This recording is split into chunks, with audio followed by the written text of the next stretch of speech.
సంగారెడ్డి జిల్లా జహీరాబాద్ నియోజకవర్గంలో రోడ్లు పూర్తిగా ధ్వంసమయ్యాయి. ప్రధానంగా జహీరాబాద్ నుంచి మల్చెల్మ వరకు వెళ్లే ప్రధాన రహదారి గుంతలమయంగా మారిపోయింది. చిన్నపాటి వర్షానికే గుంతల్లో నీరు నిలిచిపోయి ప్రమాదాలు జరుగుతున్నాయని గ్రామస్తులు వాపోతున్నారు. రాళ్లు తేలి నడవడానికి కూడా అవకాశం లేకుండా పోయిందని ఆవేదన వ్యక్తం చేస్తున్నారు. ప్రభుత్వం అధికారులు స్పందించి రోడ్డు నిర్మాణం చేపట్టాలని కోరుతున్నారు.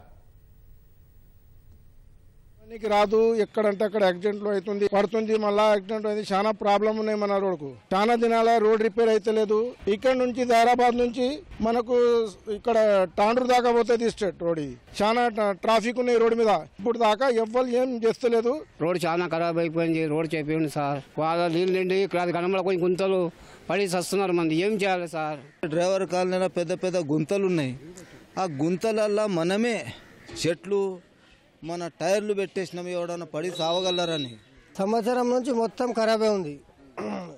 పోవాలంటే చాలా ఇబ్బంది అవుతుంది.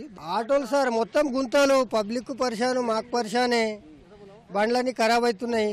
అంటే టైర్లు పోకడా, క్లచ్ ప్లేట్లు పోకడా, మాకు కూడా ఇబ్బంది. నడుములు గుంజుడు పెయ్యంతా అలసిపోకడా మేము సంపాదించిన కష్టం అంతా దానికే పోతుంది.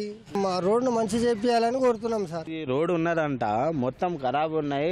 8 దినాల్లో ఒక్కసారి బస్ కంపల్సరీ 2 బస్సులు కూడా మా దుకాణం కాడ ఆగుతున్నాయి. చూడు నువ్వు ఎట్లా పడిపోతుంది టైర్లు. ఇవి ఏం చేయాలి? ఆర్టీసీ బస్సులు, ఆర్టీసీ మన తాండూరు నుంచి జైరాబాద్ నడిచే బస్సు.